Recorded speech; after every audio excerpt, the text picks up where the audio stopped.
Good afternoon, and welcome to the Plato Society Colloquium. It's just a pleasure to see you all. I know that as we transition from Zoom to in-person, hopefully we will get the enthusiasm and the energy to come back more in person. And you know that that's been one of our goals this year.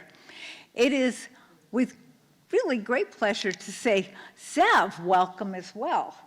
I hope that we will continue our colloquiums in person. I thank you all for being here, and I'm going to turn it over to our colloquium co-chair, Ellen Haas.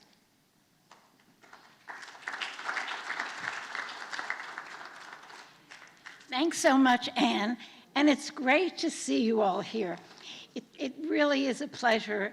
As the vice chair of the colloquium and a board member, it means a lot to see all of you. And it's my thrill to welcome you back and for all of us to be back here at Skirball and to kick off the colloquium for the 2023-24 term. We're so proud, and I'm sure you've taken a look at the lineup. It's really a bunch of notable speakers this year, and what a better way to begin the new season with the prominent Los Angeles public service, Zev Yaroslavsky. As the LA Mayor, Karen Bass, has said, Zev is one of our most impactful leaders, and it takes a lot today to be impactful, I can tell you that. Government has been something of a barrier to getting things done, but when you hear about all of Zev's accomplishments, this is a man who has absolutely gotten things done. As a child of Jewish immigrants from the Russian Empire, Zev was born in Boyle Heights. He received his BA in history and economics from UCLA, and later got his MA, specializing in the history of the British Empire. There was a recent LA Times editorial that said he's been a fixture in LA politics since he was just 26 years old. And through the decades of public service, he's accomplished so much for LA. He served on the City Council from 1975 to 1994, and then was elected to represent District 3 on the LA County Board of Supervisors, where he served for 20 years. Over this time, in so many ways, Zev made significant contributions to the city's governance and to its policies. He played a pivotal role in advancing the expansion of the Metro rail system. He was known for his commitment to fiscal responsibility. He helped expand healthcare services and worked to address homeless and mental health issues. And always, at all times, he was actively working with communities and engaging with citizens, and most importantly, listening to them and acting upon what he heard. We are so fortunate today that Zev will be discussing his recent book, Zev's Los Angeles, From Boyle Heights to the Halls of Power. Let me say, too, that at the registration tables, his books will be available for purchase as well. The book itself has been praised far and wide, and it's both a personal and a political memoir that takes us through the implausible journey of public service.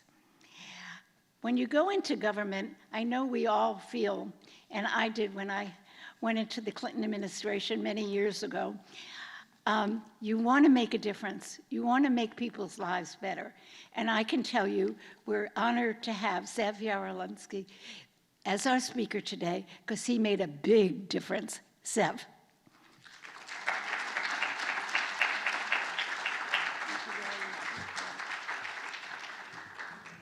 Thank you very much, Ellen. Appreciate the introduction, just the way I wrote it.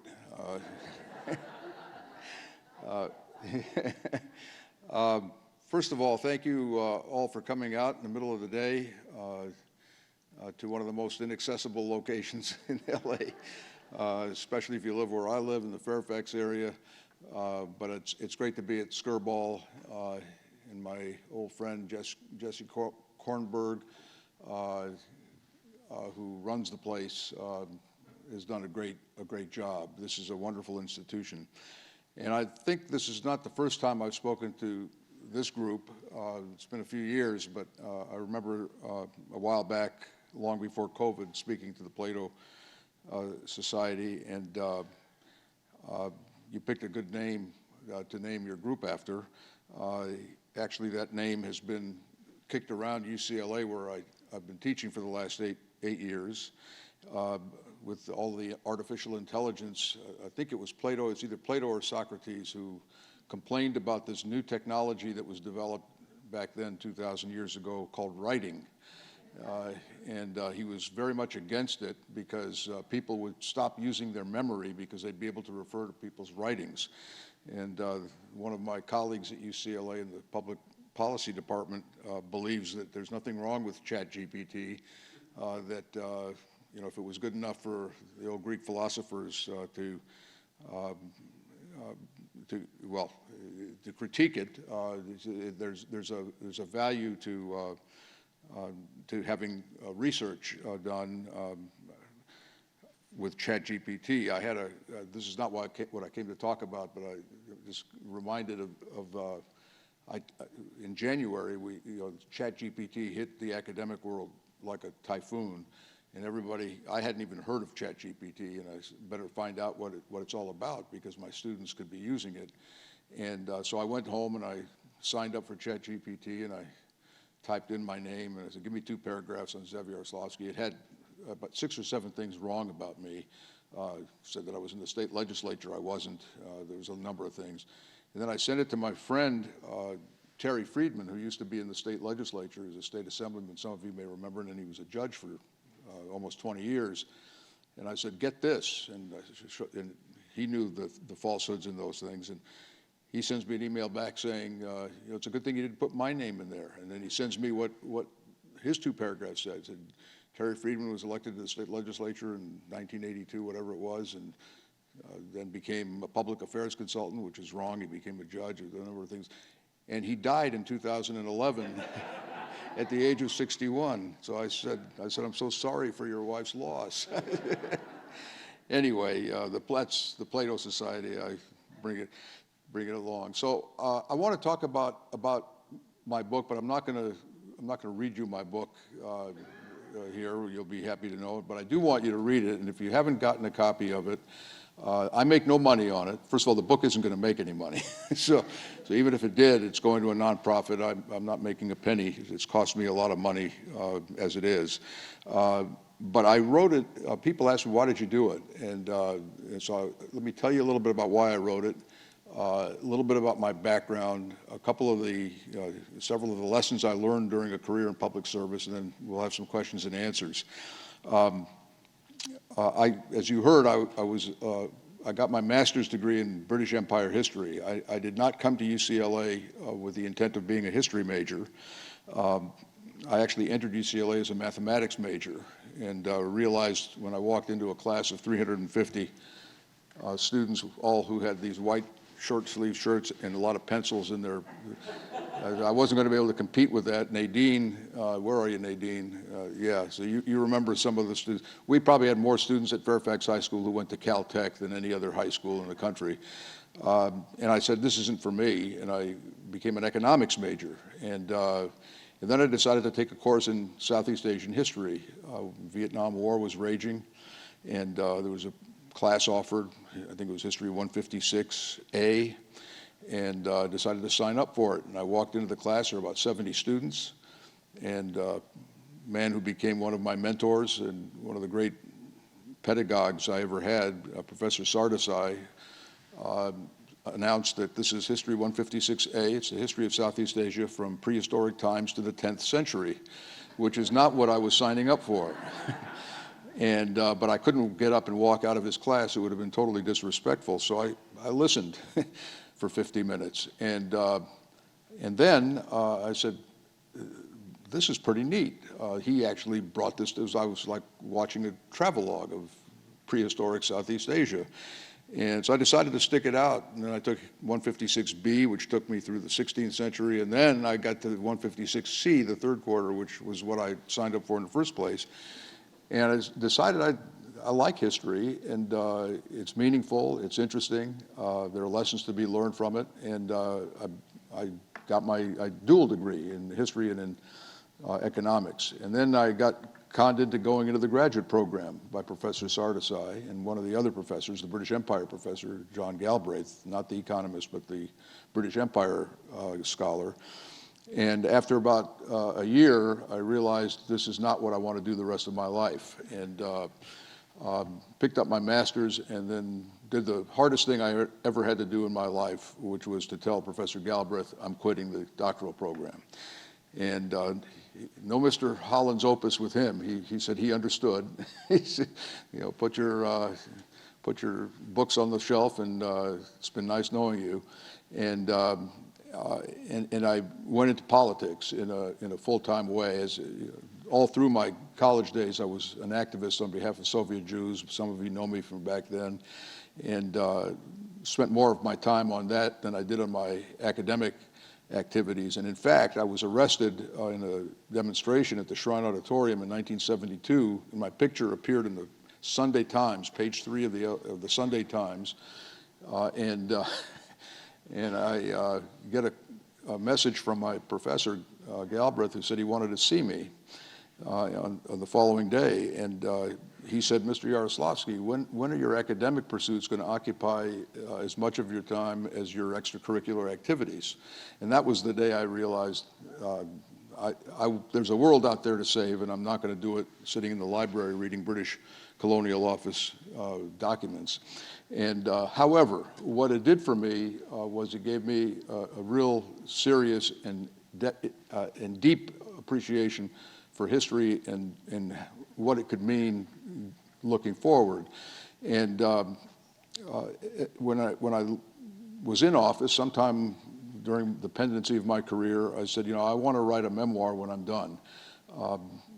I believe that anybody, not just in politics or in government, but in any walk of life, who has a story to tell, if they can do it, they ought to tell that story. I've tried to convince a lot of people to write memoirs. Roz Wyman, who was my predecessor once removed in the city council, still the youngest member to ever serve in the city council at the age of 22, I begged her to write a memoir. I said, when you go, you're going to take your stories with you to the grave. Nobody's going to write it for you, or if they do, they're not going to write it the way you would have written it.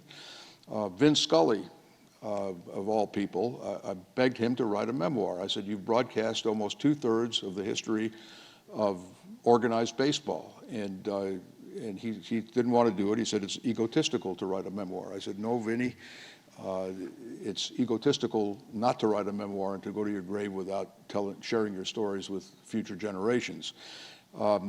So I put my money where my mouth was, and one of the things I wanted to do when I retired in December of 2014 was to write a memoir. Now, it's a lot easier to say you're going to write a memoir than it is to write it. It took me almost 7.5 years to write it.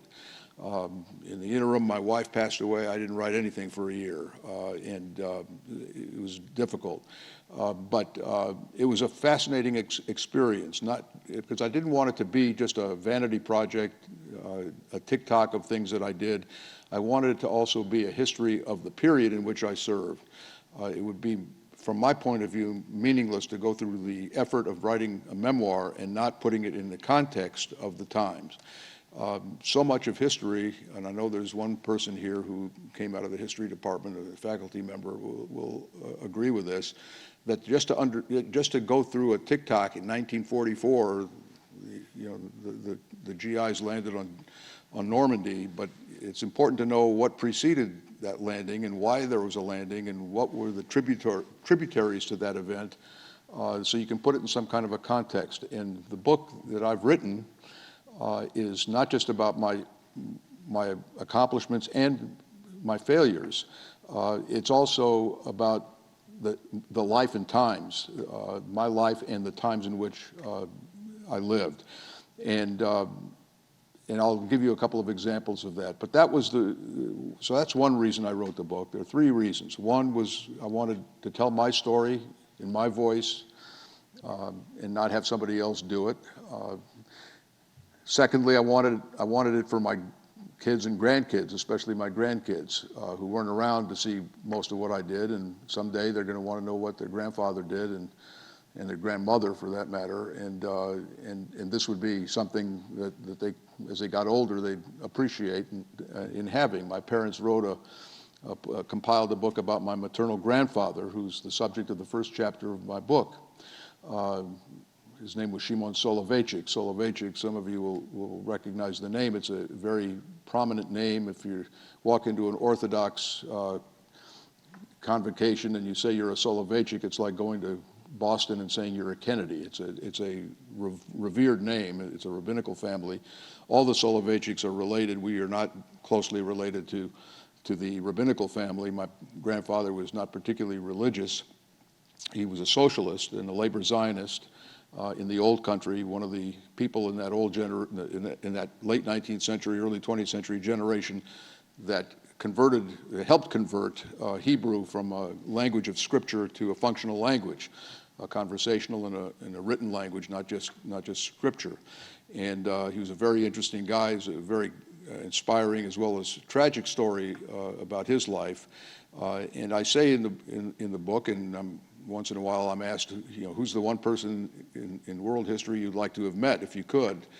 And I said, I'd like to have met Soloveitchik, my grandfather, because he was a genius. He had great knowledge of physical properties, of physics and chemistry, and he used to regale his students with stories and experiments and things like that.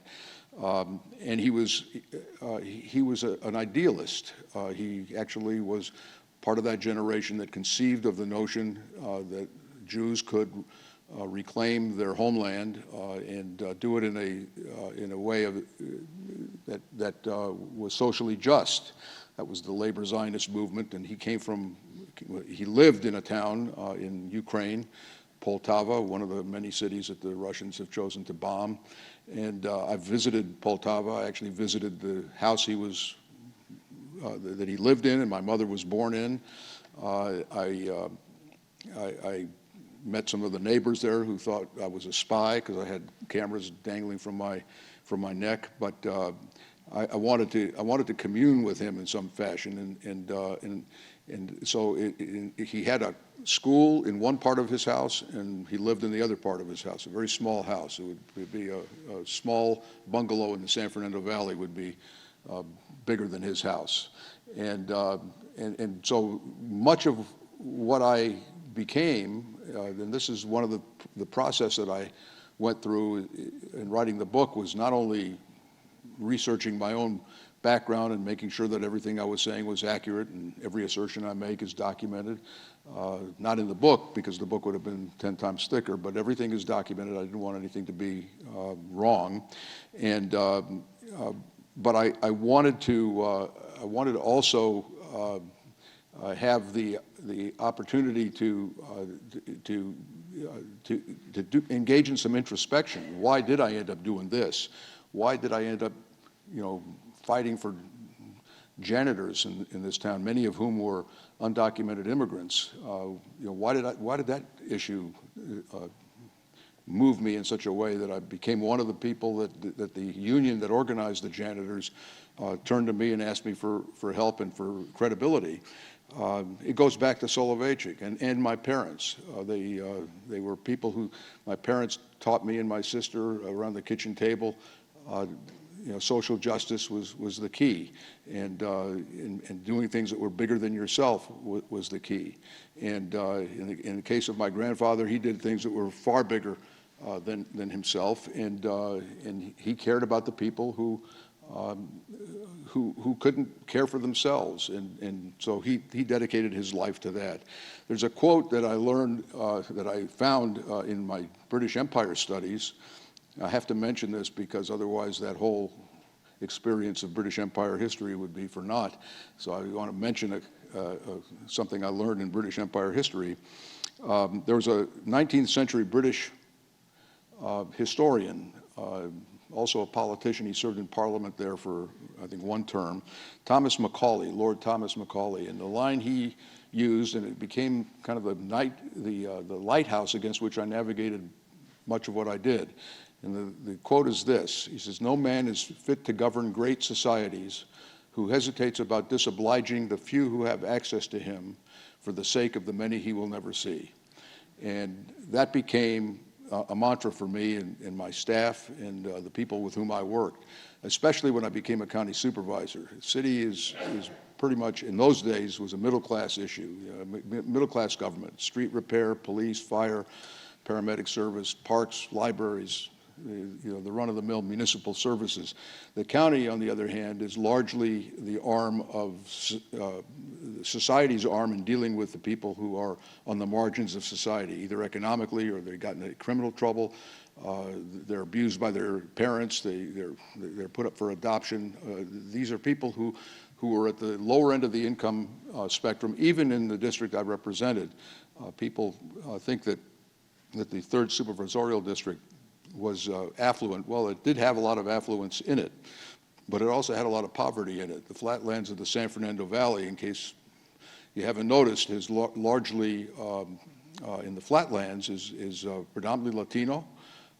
It's predominantly lower income. These are people who work sometimes more than one job per person in the household.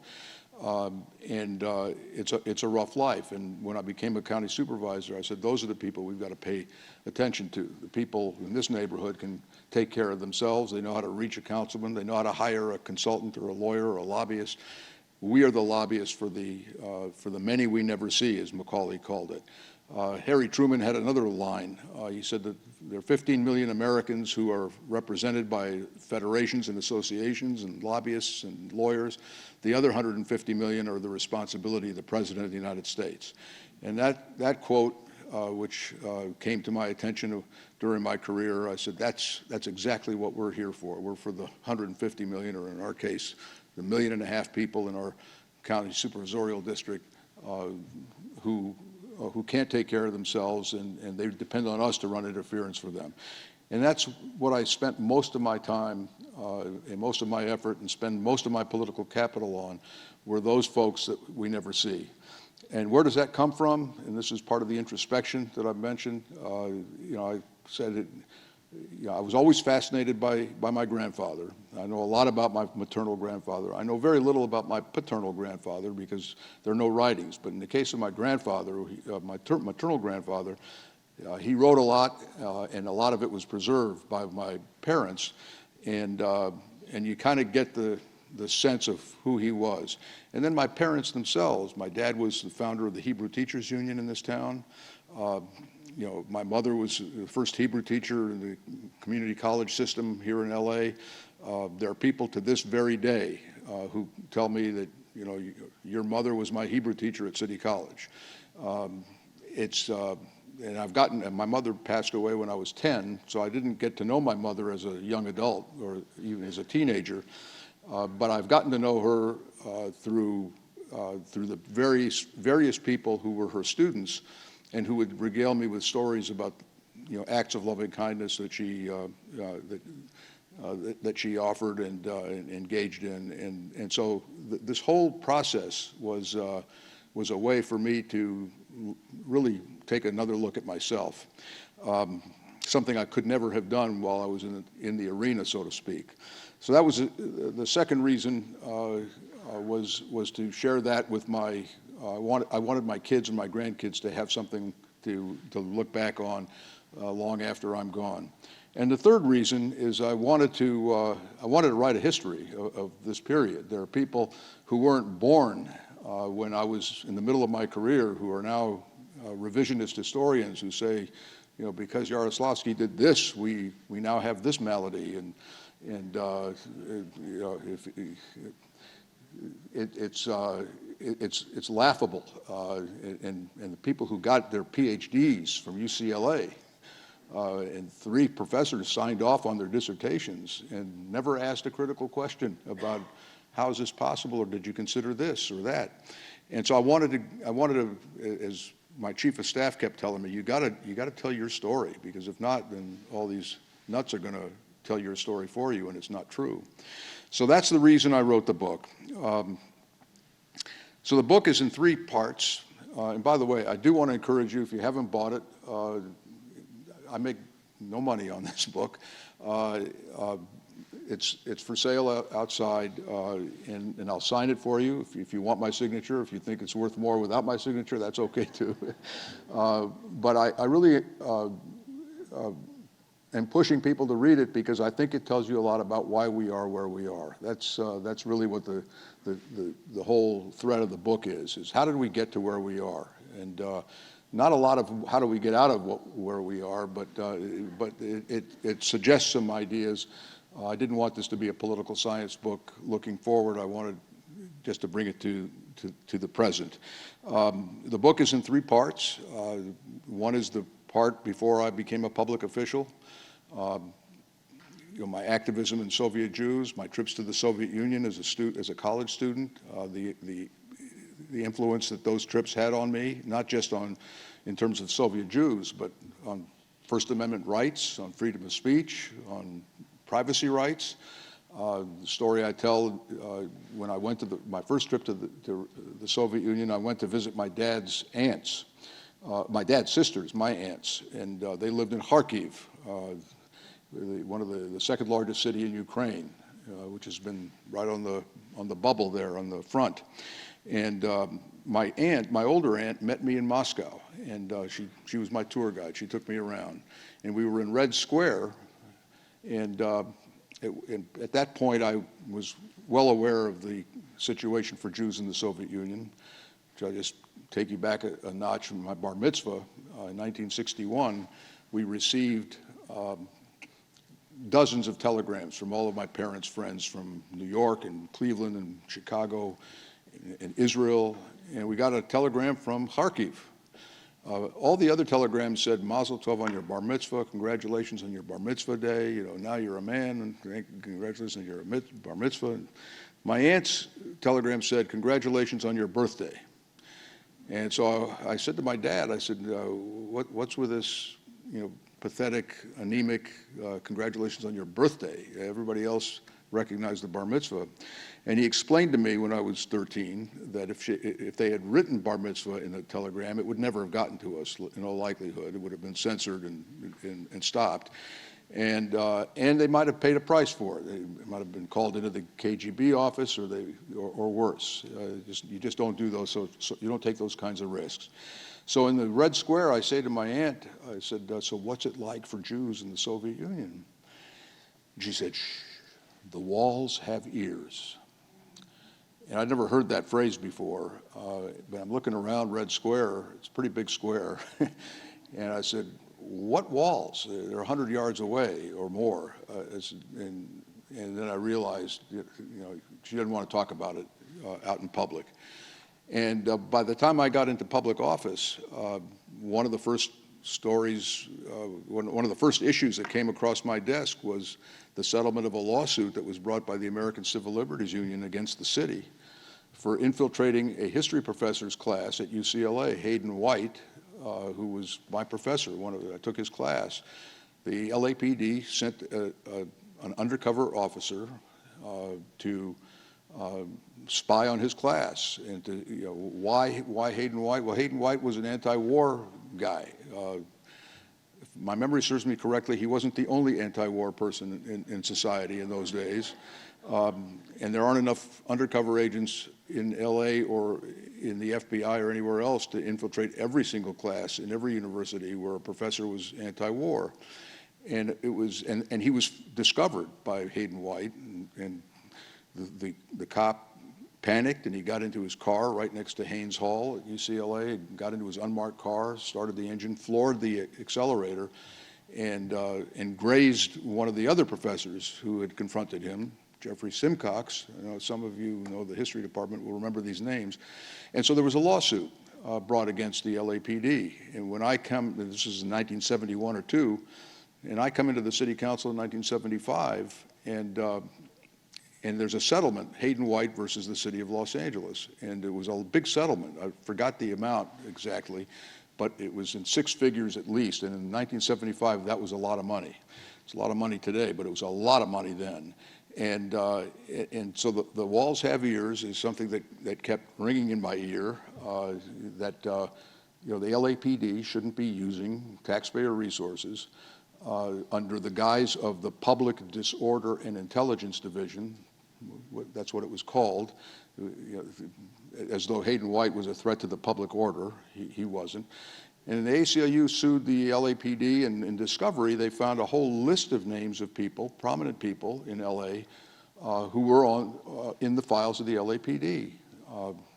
The president of the LA Urban League, the priest at the All Saints Episcopal Church in Pasadena, the minister at the First AME Church, Women For was on the list, and fortunately, I was on the list. And my colleague, my comrade in arms on the Soviet Jewry movement, Cy Frumkin, was on the list. And I was so happy because it would have been an insult to me not to be on a list with all these other people.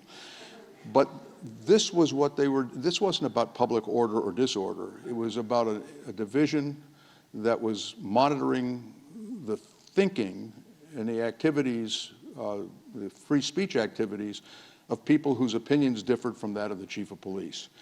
And I made a decision that went against every piece of advice I got from supporters and staff. I don't take on the LAPD. You know, they have ways of getting back at you, et cetera. And I said, after you've been playing hide and seek with the KGB in Moscow and Kharkiv and Leningrad, the LAPD is a walk in the park. And I made it my cause célèbre to dismantle the PDID.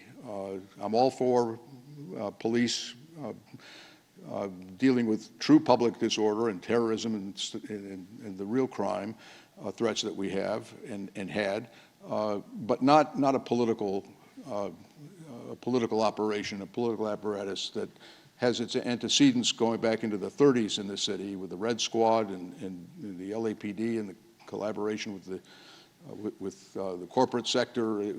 No, that's over with. And there were very few people who were willing to stand up to the LAPD in those days because they did have their ways of making your life uncomfortable. They were much more popular than any one politician. And when the chief of police said, your councilman is threatening public safety, most people would think twice about their councilman. But I didn't have that fear, and it comes from really from my upbringing and from, you know, those lessons that I learned from my parents and vicariously from my grandfather. You have to have the courage of your convictions, and there are certain things you have to stand up for and be willing to pay the price. It's one of the questions I ask my public policy students, and it's one of the lessons in the book. And to the graduate students who want to go into public life, I said, you've got to ask yourself, you know, look in the mirror and ask yourself the following question. What issue are you willing to lose your job over? Because if you can't answer that question, then you're going to be buffeted by every lobbying group, every stakeholder. If you're not grounded enough to know what you're willing to lose your job over, then you're in the wrong business. So when I tell my students this, then of course the first question comes, well, what were you willing to lose your job over? And I said, well, the thing I was willing to lose my job over was the Bill of Rights, especially the First Amendment in the Bill of Rights, First Amendment to the Constitution. Freedom of speech, separation of church and state, issues that I was very much involved in from the day I walked into city government till the day I left county government. And I was willing to take it on. And by the way, one of the lessons learned from this is that there is political life after taking a stand on an issue of principle. Even the people who disagree with you may disagree with you, but they'll respect you if you stand up, if you're consistent and you articulate your reasons for it. And in my case, I was fortunate. I was able to articulate it. I was able to bring along more allies around the city council. And then it became, I don't want to say popular to take on bad policies in the LAPD, but it almost became unsustainable not to take them on when they were on the wrong course. So you may not know this. Most people don't know this. We banned the chokehold, which is still a controversy in other jurisdictions around the country. We banned the chokehold in 1982. 41 years ago in the city of LA. That doesn't mean the LAPD is great, but it was controversial, and books were written about it. If you stop the chokehold was well, if you watch the George Floyd episode, which got more video hits than Rodney King, it was cutting off the flow of blood to the brain, or cutting off the flow of air to your lungs, one way or the other. And we had lost 17 people who had the chokehold applied to them in 1981, 82, and they were all people of color, mostly black, and several Latinos. And the one that broke the ice was one in Pacoima, a young man by the name of James Mincy, who, because he had a taillight that didn't work, one thing led to another, it escalated, and they put the chokehold on him, and they just forgot to release the chokehold once they subdued him, and he died. And as a result of all of those deaths, we put an end to the chokehold in 1982. It was not easy for my colleagues to vote to do that, but over time, it became imperative that they do stand up. And so it goes. I mean, there are a lot of issues that I dealt with. I didn't like to compete with people for issues that were very popular. I really tried to get involved in issues where there was no competition, where nobody, didn't want to go where even angels didn't dare to tread. And so I did. Took on the Diamond Lane, which was, 1976. Some of you remember the most ridiculous Caltrans effort in the history of the state of California. Nobody wanted to take on Governor Brown, Jerry Brown at the time, and so I did, and went to court, and the federal court enjoined it, stopped it, and forced the whole rethinking of how we do HOV lanes. You don't take away 25% of the Santa Monica Freeway and assert that there's not going to be an environmental impact. Of course there was going to be an environmental impact on the freeway and on the surface streets and on everything else. Plus, it eroded the public confidence in Caltrans in a way that took them decades to recover, and I took that on. The county, which was the more interesting job, more interesting in the sense that the stakes were much higher. The decisions we made in the city were not life and death decisions. They were quality of life decisions. But at the county, the decisions were almost every time life and death. You close a clinic, somebody could die.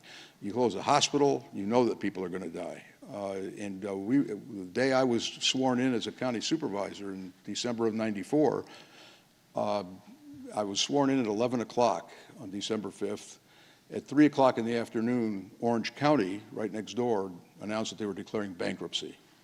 And it was a shock to the entire local government world that Orange County, the quintessential middle class, upper middle class, white, property values are sky high, that they would be on the verge of bankruptcy was unthinkable.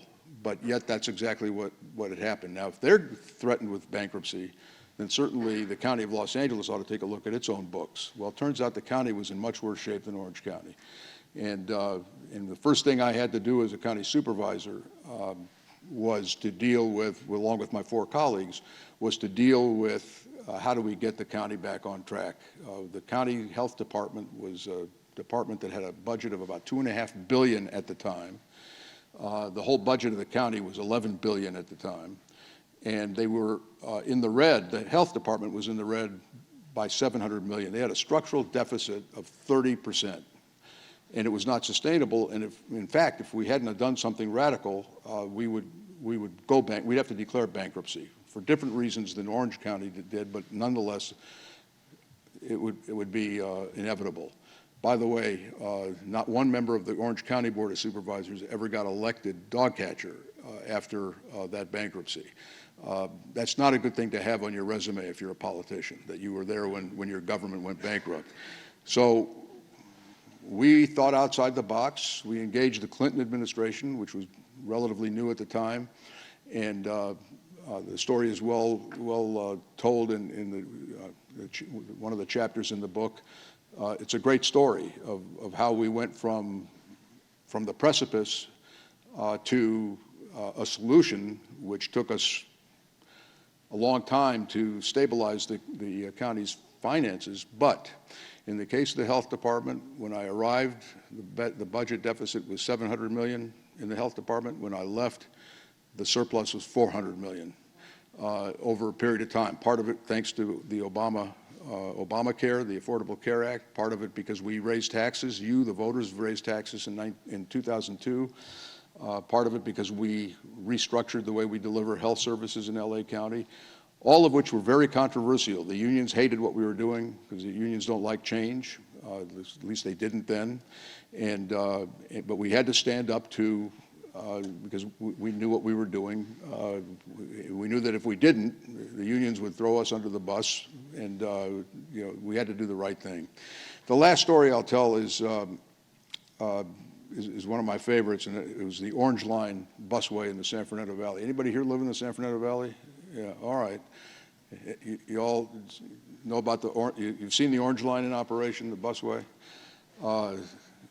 So the Orange Line was a proposal that I made, this is my baby, on an old Southern Pacific Railroad track that ran through the San Fernando Valley, east-west through the valley, from North Hollywood all the way to Woodland Hills, Warner Center. It was, Southern Pacific used it as a freight train corridor. They abandoned it. The county Metropolitan Transit Agency bought it for a lot of money, several $100 million, with the idea that one day there would be a rail line or a transit line there. I made a trip with Dick Reardon and a couple of other elected officials to Curitiba, Brazil, which is a fascinating story, but it's not what this is about. But the mayor of Curitiba, Brazil, who became the governor of the state, was an urban planner and an architect, and he turned that place into a transit paradise. And he did it not through rail, because they couldn't afford rail, but through busways. And so we went down there, and I said, this could be a good solution to the San Fernando Valley east-west corridor that we can't build because we can't afford a rail line. And we were prevented from building a rail line because of state legislation. So I said, let's look at this. And Bob Hertzberg, who was then the state legislator in the Valley, and Reardon and I decided we were going to look into this. So we decided that we should do it on Chandler Boulevard, where the railroad track ran, and then it diagonally goes up to Victory Boulevard and then goes on to Warner Center. Well, the people in the Chandler corridor hated this idea. It was going to be terrible. It was going to change the quality of life. Everybody had a reason. This is not unusual in local government. You always hear from the people who have a gripe with something. You really never hear from the people who think it's a good idea. So it's up to you to figure out, is it a good idea? And if it's not a good idea, you should walk away from it. And I've walked away from a lot of things. One of my favorite historians, Barbara Tuchman, wrote this book called The March of Folly, which I highly recommend. And her definition of folly was when faced with incontrovertible evidence that the course you are about to embark on is the wrong course, you pursue it anyway. And she gives a lot of examples throughout world history. And so I learned from that book, I said, don't be afraid to pull the plug on something if it's the wrong course. This one was the right course. I found no flaw in it. And on Chandler Boulevard is is the biggest Orthodox synagogue in the San Fernando Valley. It's maybe the second largest in the entire county. And the rabbi there, Rabbi Marvin Sugarman, who's retired, long retired, was a wonderful man, a Talmudic scholar. I wouldn't argue Talmud with him. He should never have argued transportation engineering with me. And he thought since the slavery in Egypt, this was the worst thing that could befall the Jewish people. So I asked him, I said, what is it that's bugging you about this thing? Tell me what it is. Maybe we can fix it. He says, well, half of my congregants live north of Chandler and half of my congregants live south of Chandler. And you're going to build this thing and people won't want to cross the railroad track. Well, first of all, for years they crossed it when it was a train running through it. So they're going to cross, they'll go to Coldwater to the corner and cross it, which by the way is what they do now. I said, but I'll tell you what we'll do. We'll build a a crosswalk right in front of your synagogue, right across the busway. And he said, yes, but you know, the buses will be going at 45 miles an hour. I said, we'll put a traffic signal there, a pedestrian signal, so that if there's a pedestrian, the bus will have to come to a full stop. And he says, yes, but you know, on Shabbos, they can't activate electricity. Jews are not permitted to activate electricity. You won't be able to do this. And I said, of course I know that. And you know, a number of years earlier, when I was a councilman, when the city in the mid-'70s went to all these walk, don't walk signs that you see everywhere, it wasn't always that way. In the Orthodox neighborhood where I live, in the Fairfax neighborhood, near La Brea, there were a number of synagogues in La Brea. And when the lights went on, the walk, don't walk signs went on, the Orthodox didn't push the button. They just walked against the don't walk sign. They started getting tickets on the Sabbath. And one of the other things that Orthodox Jews are not allowed to do on the Sabbath is to write. And when you get a jaywalking ticket, you have to sign that you received, you know, proof of service or whatever it's called. So then they wouldn't sign. So they took him to the holding tank at the local police station. And of course, my phone started ringing off the hook from the rabbi. So I called our Mormon traffic engineer, Sam Taylor, and I said, how do we fix this? He says, not a problem. He says, all these lights are computerized. So we'll program the computer that on Fridays at 6 o'clock, 5 o'clock, whatever it is, it will automatically say walk. You won't have to activate it. And we'll do that for 25 hours. And Saturday night, it'll go back to the normal cycle. And I said, you know, book it, Dano. That's it. Do it, Sam. And he named it the sabbatical light, still to this day. And so only in Los Angeles could a Mormon traffic engineer solve an Orthodox Jewish pedestrian problem. I tell you that because I go back to Rabbi Sugarman and I said, listen, I said, we'll put a sabbatical light here. And then I told him the story I just told you.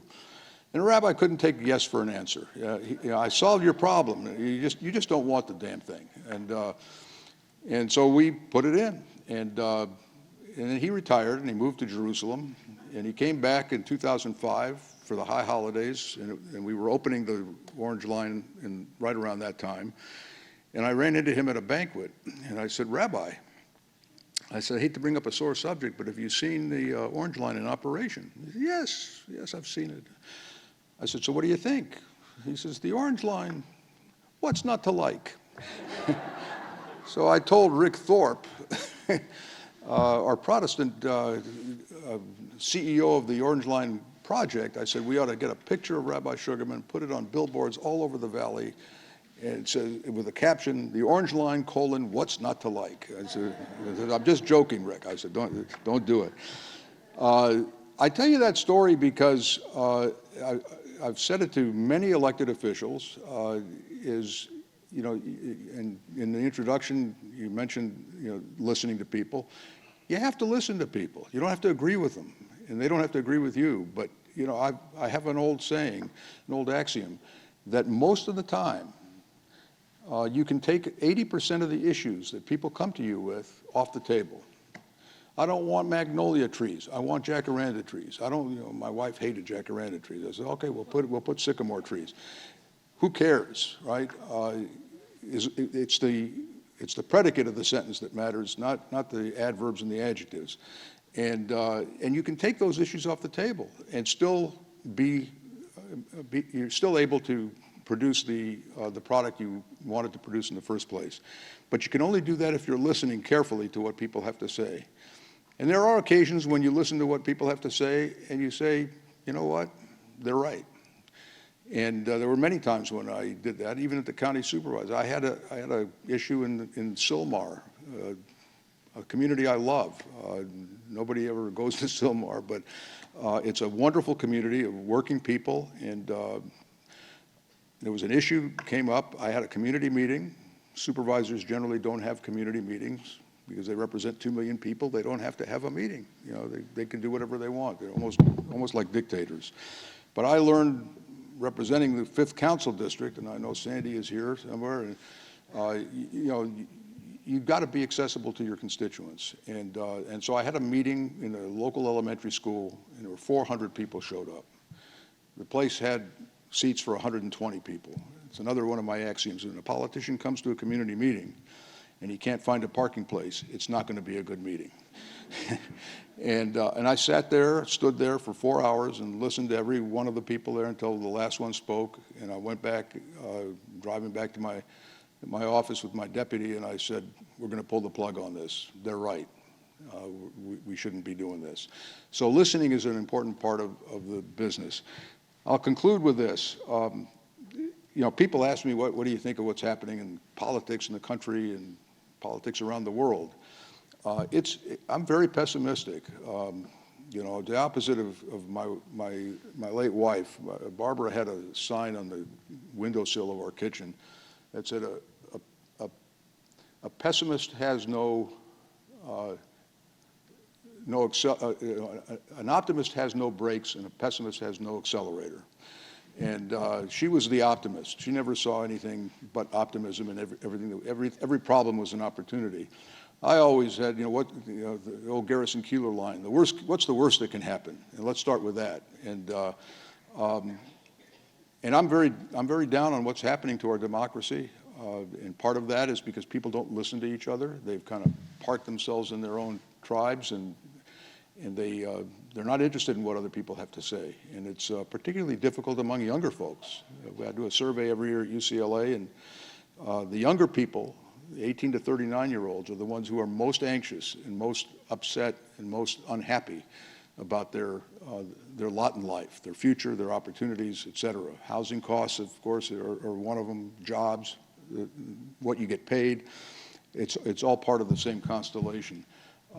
But the book that I wrote is about, notwithstanding all of the barriers and the minefields that you have to navigate, that you can actually solve very complex problems. We were able to solve the county's financial crisis in 1995 and sustained it now for 25 years. The county is in good shape. And we were able to build the Orange Line, and we were able to build the subway line, building the subway line. We were able to do a lot of big things, building the Walt Disney Concert Hall, refurbishing the Hollywood Bowl and turning it into, taking it from a 1950s facility to a 21st century facility.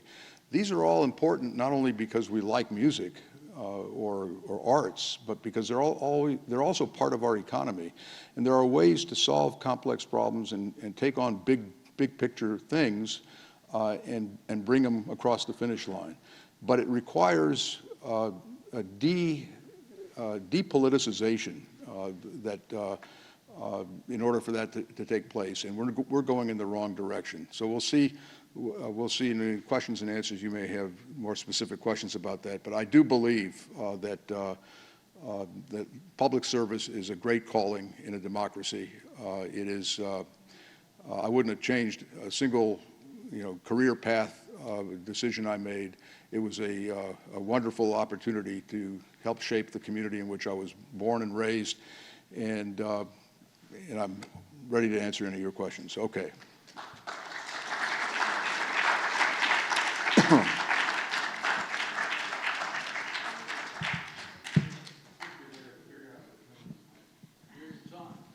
Is it on? Okay.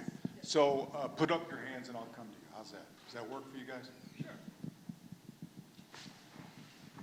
Thank you. Thank you for a great talk. I love learning about all the things you did. I'm wondering about homelessness. It seems like such an intractable problem. What do you see as the lessons learned in what we've done so far? And if you were mayor, what are the 2 or 3 most important things you would do now? Yeah, so one of the good things is that I'm not mayor, and I don't have to figure that out. No, I figured that question would come up. It comes up all the time, and legitimately so. Let me tell you a quick story. When my daughter was in graduate school at the Kennedy School of Government in Boston,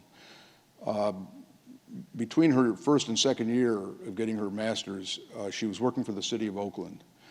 And she called me one night and she said, Dad, I was walking up Telegraph Avenue in Berkeley this afternoon, and there was a homeless guy sitting on the corner, and I sat down next to him, and engaged him in conversation for about 15 or 20 minutes. And if you knew my daughter, that's the kind of person she is. I would not recommend that, but she's got Barbara's genes. And I said, when I was getting ready to leave, I opened my purse to take a couple of dollars out and give it to him, and he said, "I don't want your money. You've given me something far more important. You've given me your time and your respect." And I said, that's a nice story. It's very touching. And then she said, "And Dad, while we were sitting there, a couple of hundred people walked by us, and not one of them made eye contact with us." And that got my attention viscerally, because I realized that in all the years I've been driving around LA, and Melrose Avenue was my off-ramp from the Hollywood freeway if I was coming from downtown, if I took the freeway, I never made eye contact with the homeless person who had the franchise in that off-ramp, because if I did, I'd have to do something. I couldn't just look them in the eye and then say nothing. You know, I have to give them a couple of bucks. I have to give them a telephone number for a social service agency. I just wouldn't do it. And I realized that I was part of the problem, and not as a politician, but as a human being. And at the time, I ended up hiring a woman who had run for office in the district west of here, or I guess here, the 11th district, Flora Krisloff. She lost that election, and it was my gain because I hired her to be my mental health deputy, and then turned her into the homeless czar on the 8th floor of the Hall of Administration, where all the supervisors are. And I got into this issue not just looking at reports, but viscerally got into this issue. And when my son graduated law school in New York, and we went back for his graduation, I said, "Flora, who should I see in New York? They've done some great work there." So she puts me in touch with a person there, affiliated with the Catholic Charities, a group called Common Ground. I met with them for 4 hours on a Saturday, and at the end of that, I said, "What should I do?" She said, "Well, what you should do is bring all the people from around the country to LA, have a summit meeting with them, all the people who've done some, who have solved the problem, or at least made a dent in the problem in their communities, and I'll get the Rockefeller Foundation to pay for it," she said. And I said, "Okay, sounds good. I got something to do now." So we brought them all in, and make a long story short, these were experts in their field, and at the end of that day-and-a-half summit, I asked them, "If you were in my shoes, what would you do?" And they said, "Well, if I were you," one guy said, I would launch a census of all the homeless people in Skid Row." At that time, most of the homeless were still concentrated in Skid Row. "And identify the 50 most vulnerable people who are on the streets of Skid Row, people who are likely to die within a year if they're left on the street, because they're sick, they've got mental illness, they've got substance abuse, alcohol abuse, whatever. And then house them with an appropriate agency, house them, and basically call it a pilot program." I mean, this is my old story. If you want to start a revolution, don't call it a revolution, call it a pilot program. It's very unthreatening. We're going to throw the president out of office, we'll call it a pilot program. If it works, great. If it doesn't work, it's just a pilot. We can turn off the pilot. And I love the idea, so we did it. And what happened was, after 2.5 years, we housed 75 people, not 50. And by the way, the number of people we counted on Skid Row at that time was 475 people. I think the numbers that you hear about are way exaggerated. This is my gut instinct, because in 15, 20 years ago, there weren't tents. People slept in sleeping bags, or they just slept on their own. Now you have a tent. It looks like a McMansion on a sidewalk. I think these numbers are unreliable, let me just put it that way. And we demonstrated that it is cheaper to house people and give them services to address the issues that made them homeless in the first place than it is to leave them on the street. You say, why is that? Because they end up in our jails if they're on the street, they go to our emergency rooms, they create all kinds of other problems, not good for business, all that sort of thing. So we had a good business model. And so the plan was, in 2010, 2011, was to scale the 75 people up to 500, and then take the 500 and scale it to 5,000 over a period of several years. I couldn't get a second vote on the Board of Supervisors, not a second vote, not to mention the third vote that you need for a majority. It's the greatest disappointment. I have a chapter on that in the book, and I say it's one of my great disappointments, my great regrets in public office is that we weren't able to get that done. Because had we done that, we'd be way ahead of the game right now. We lost a decade, maybe a decade and a half. What happened? Why did everything change? Everything changed because in the last decade and a half, in the teens, in the 20-teens, the homeless population spread throughout the region. It spread because they were being moved out of Central City East, Skid Row, because businesses were coming in and they wanted the homeless out of there, so they got rid of them and they moved them all over the place. And so I started getting calls from Pacific Palisades. Hey, there's homeless encampments on Palisades Park. Well, if you're a homeless person, if you have to choose between Palisades Park with an unobstructed view of the Pacific and Skid Row, that's a better real estate deal.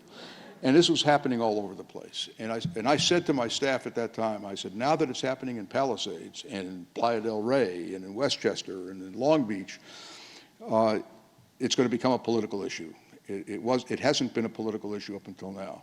And that's exactly what happened. But it was too late. Too late to have a rational, organized solution. So you asked me what I would do if I was the mayor. So Karen Bass came to speak to my class in late May of last year, 2022. Shows you she's got great judgment, but on this particular request, she showed bad judgment. She shouldn't have come to my class to speak to 25 students a week and a half before the election, but she did. And afterwards, she asked me, what would you do if you were the mayor? And I said, well, what I would do if you're the mayor is I'd I'd find somebody who could be the homeless czar. That's for lack of a better term. My grandfather would be turning in his grave, czar. Homeless czar, and go up the street. After you get sworn in, go up and talk to the 5 supervisors and get them to agree on who that person should be. And you ought to have something in mind between now and then put somebody in charge, invest them with authority to make some decisions. And to say no to neighborhoods when they reject a good idea. So what did she do? The first day she became mayor, she appointed a czar herself. She declared a state of emergency in the city of LA over homelessness. No other mayor had done that. They were asked to, they never did. Because, and I can tell you this for a fact, I mean, this is not a criticism, this is political reality, that the advice that politicians got from their staffs is don't get in front of this issue because you're not going to solve it. And if you try to do something about it and not solve it, you'll be associated with a failure.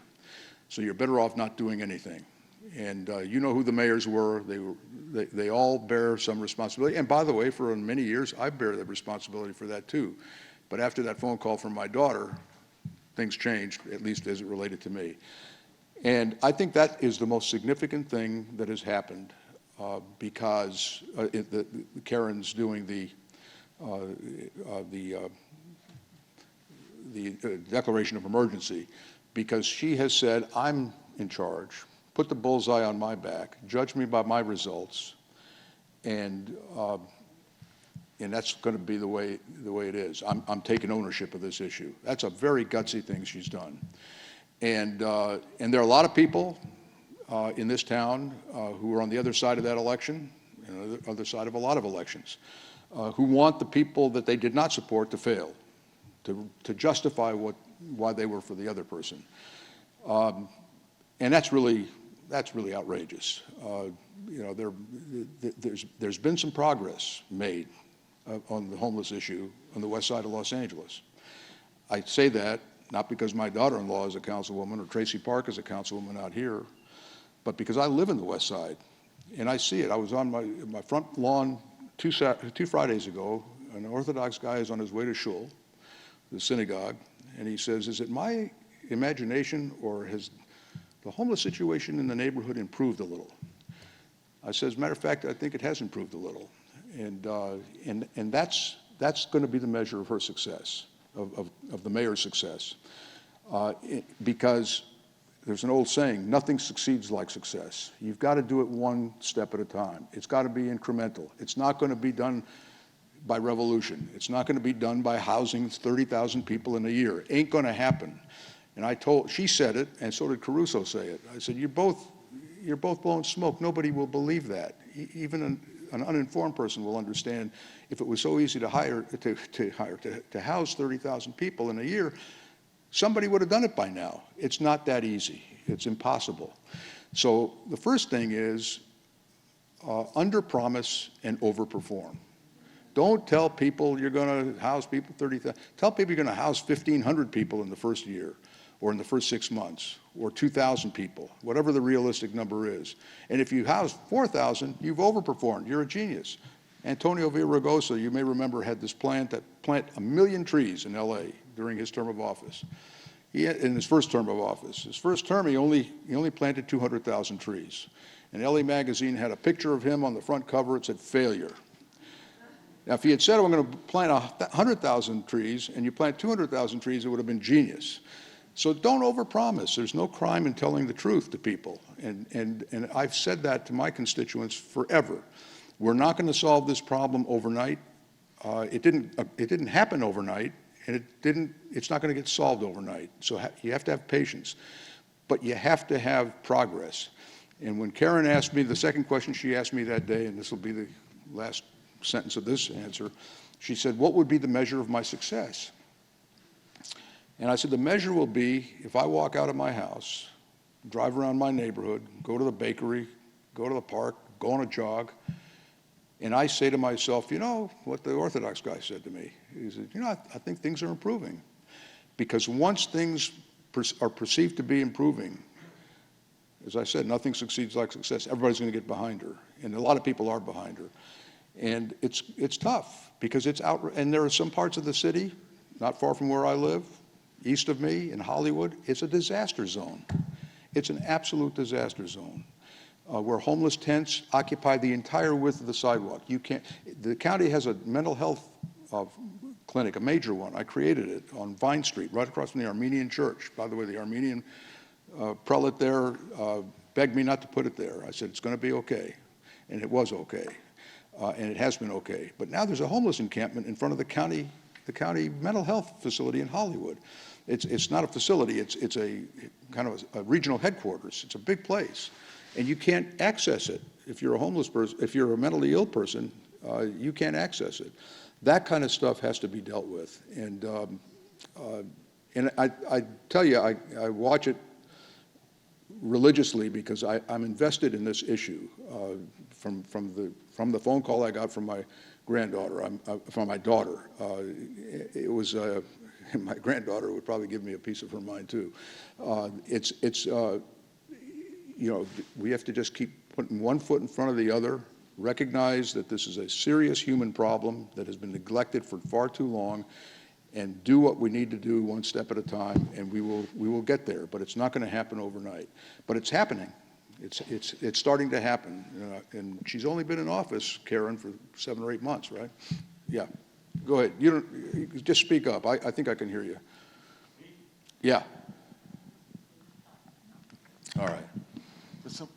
I was going to go from the heavy to the lighter. The UCLA Mafia, did it exist? Was it true? Howard, Mel, Henry, and you, and some others? Well, Mel was from Cal. He wasn't part of our mafia. Yeah. But it did exist. I don't know what you mean by that. Well, there were a bunch of young, at the time, Yeah. UCLA grads like you, who allegedly were working together to solve problems. Yeah, look, I wouldn't call it a mafia. And when I first ran, I ran against Henry and Howard, against their organization. They had a very strong organization, and I beat them. But once that was over, and by the way, Bradley was part of that too. I had to run against Tom Bradley's administrative assistant, and I ran against Roz Wyman, who was trying to make a comeback. The day after the election, I had calls from my opponent, Fran Savage, who just passed away this past year. I had a call from Tom Bradley. I don't think I had the same day, but I had a call within a day or two from Henry Waxman and Howard Berman. We were all in the same, philosophically and ideologically in the same place. And I'm a little younger than Henry and Howard. I think they're 8 or 9 years older than me, but maybe a decade older than me. But we all came from the same roots. Our parents were working stiffs. My parents were Hebrew teachers. I think Howard or Henry's ran a grocery store in South LA. Henry went to Washington High School, as did Joel Wax, by the way, go to Washington High School. But we had a shared values. We came from what passes today for progressive values, labor households. It's hard to remember when I was on the other side of Henry and Howard, but that ended the day after the election. And by the way, in the case of Henry and Howard and Mel, Henry and Howard were around a lot longer than Mel in the Congress. I don't think this state, maybe the country, has had a better pair of congressmen ever. Certainly not in modern times. Henry Waxman and Howard Berman. Yeah, and Mel Levine. I mean, he was there for 10 years. Howard was there for 30 or more years. Henry was there for 40 years. He retired he was elected in '74, and he retired in 2014.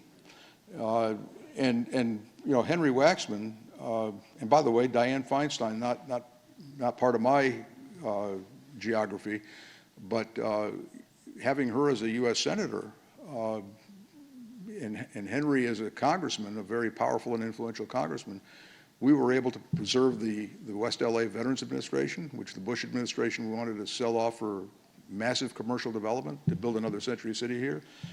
Dianne Feinstein carried the bill. Pardon? The VA was attacked by Reagan first. Well, no, Reagan first. Reagan in the 80s.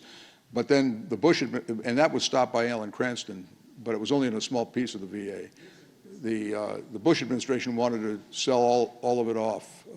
I was in the middle of that. And Henry was incredible. And on health care, when we had our issues with the county health system, he was very critical to our success.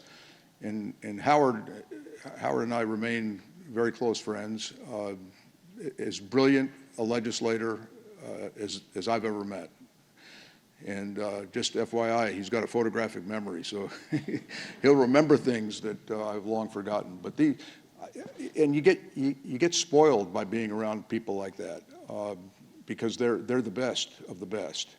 And I say the same about some of the department heads that I work with. I mean, I had 3 great department heads, public administrators. Keith Comrie, who was the CAO of the city. David Jansen, who was the CAO of the county. Ron Deaton, who was the chief legislative analyst. These are 3 people at the city. These are 3 people who most of you have never heard of, and the most powerful and influential people that make good things happen decided to dedicate their lives to public service. They could have become 100 millionaires if they went into business, but they had the same motivation.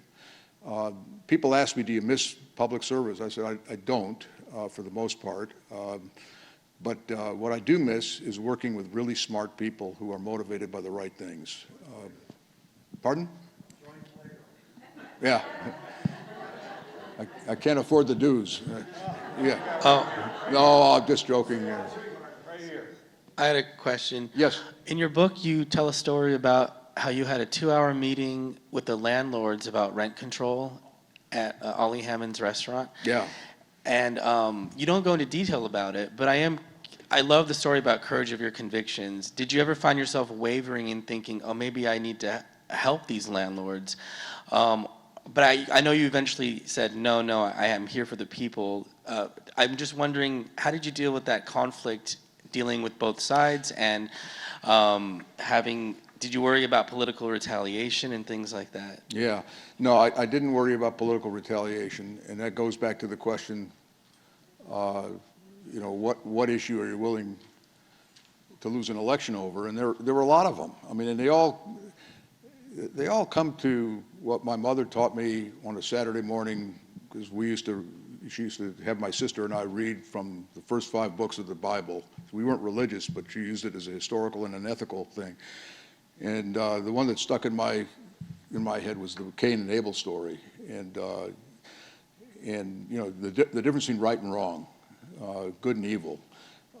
The story you recount is, you know, 1977, 76, 77, real estate prices are starting to skyrocket. And rents are starting to skyrocket for the same reasons that real estate was starting to skyrocket. And my district at the time, you know, I don't know the exact demographics, but my bet is that the majority of my constituents, and certainly the majority of the people who voted for me, were renters. I didn't do well in Bel Air in my first election. I didn't do well in Holmby Hills. I did very well in Pico Robertson and in Beverly Fairfax and in Beverlywood and parts of Cheviot, the renter parts of the district. And so there started to be a movement started to arise to put a lid on rent increases. And you can understand why when I tell you that there were people in the Fairfax neighborhood where Barbara and I lived. The first year I was there in office, we were renters in the Fairfax area, and people were getting rent increases several times a year. And it was only getting worse as you got late into the 70s. And there was talk in West Hollywood about rent control. There was talk in Santa Monica about rent control. There was talk in Sacramento about having rent control. So a group of guys, and they were guys, a small group, 3 or 4 people who were among my contributors. I didn't have a lot of contributors in my campaign. Very little resources except my shoe leather.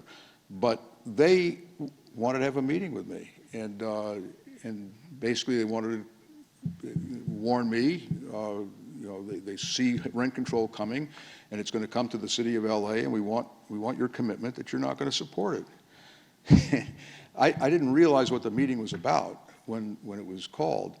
So I'm listening to this, and I'm saying to myself, you know, you're being tested, young man.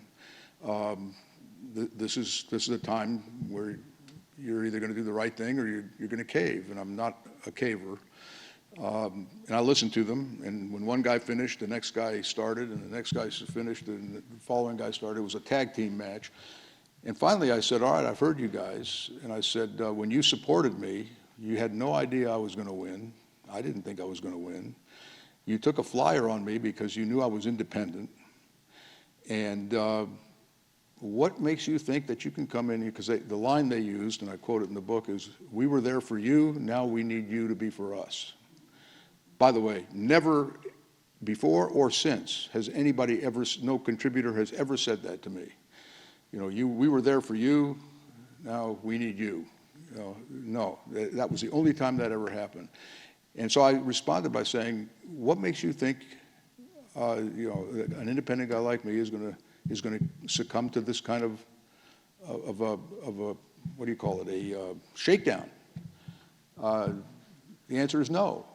And that was the end of it. And it was the meeting ended.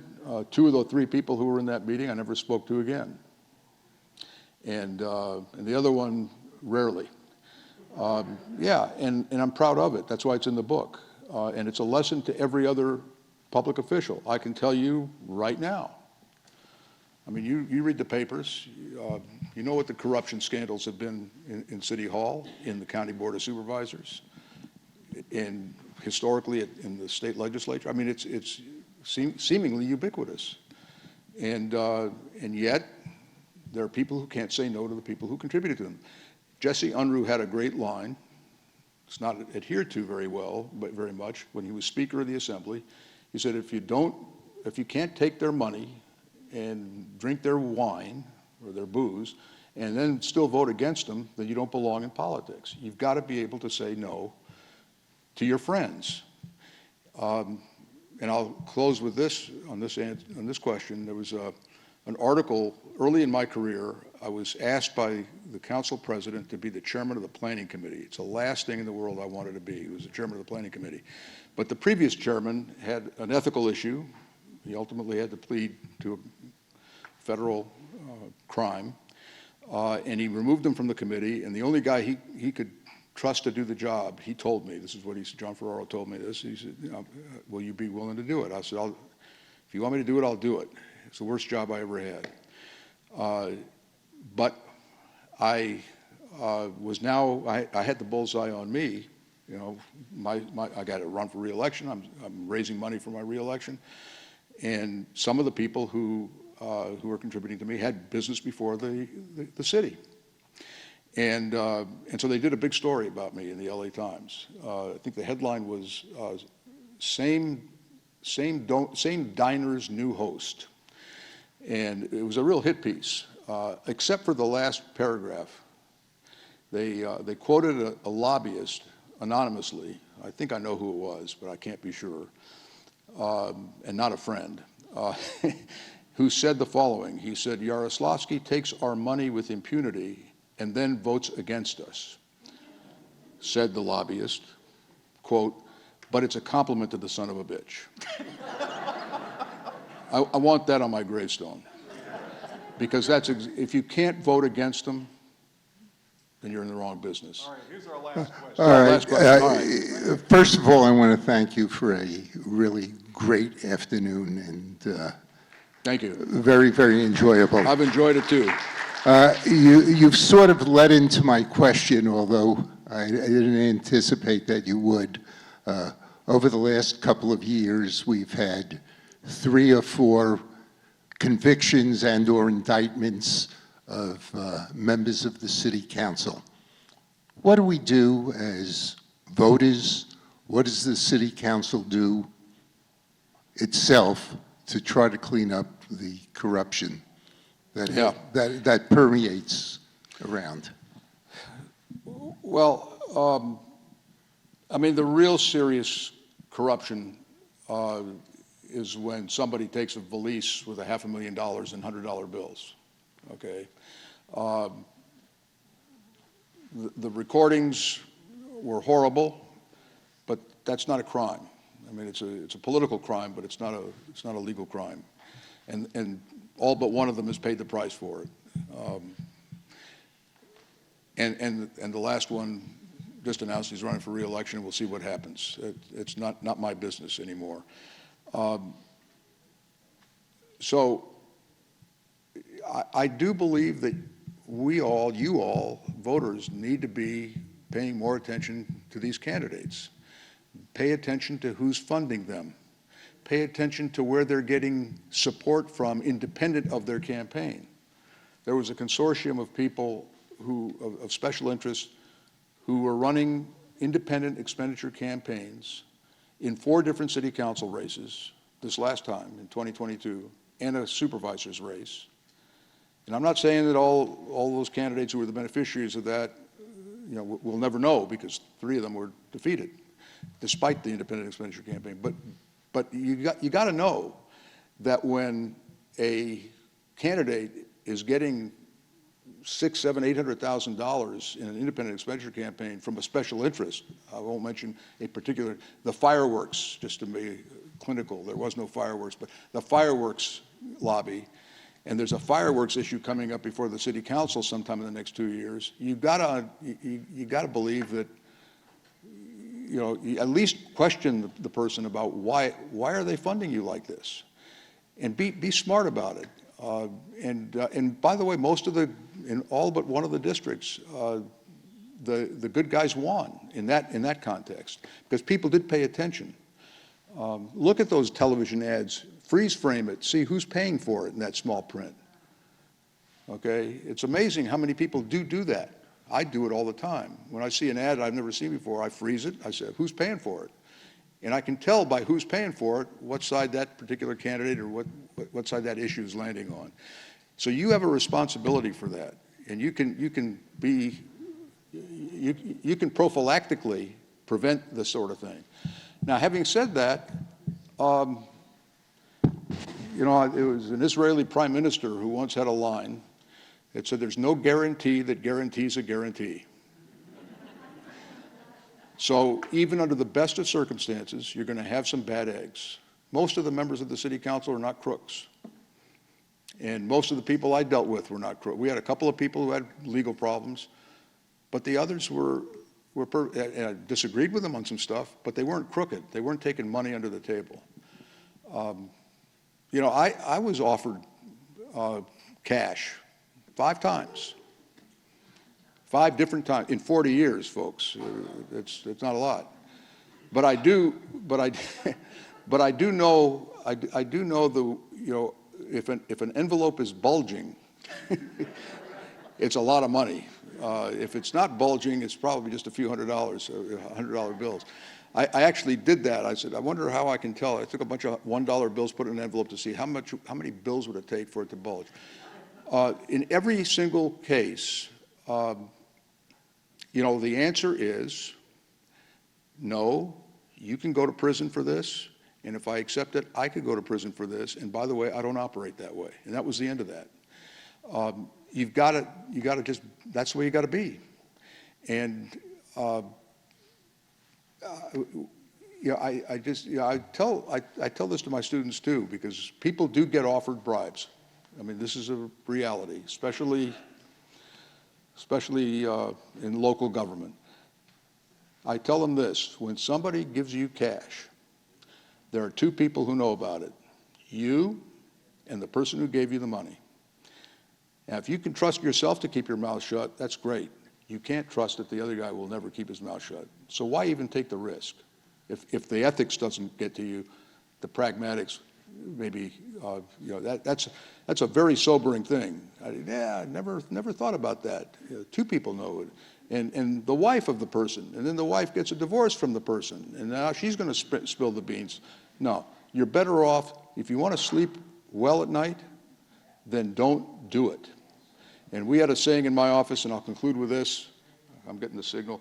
I used to tell my staff, don't do anything today that you don't want to read about on the front page of the LA Times tomorrow. If you follow that, you'll be in good shape. Listen, thank you so much. Thank you. Buy the book outside at the table. He'll sign that sucker. Next month, come on, guys, we got to do better. We got to bring out more bodies. This organization thrives in face-to-face contact. This is one of those opportunities to have that face-to-face. We need to bring out the bodies. Buy the next book. month. I'll sign the book outside. Buy the book outside.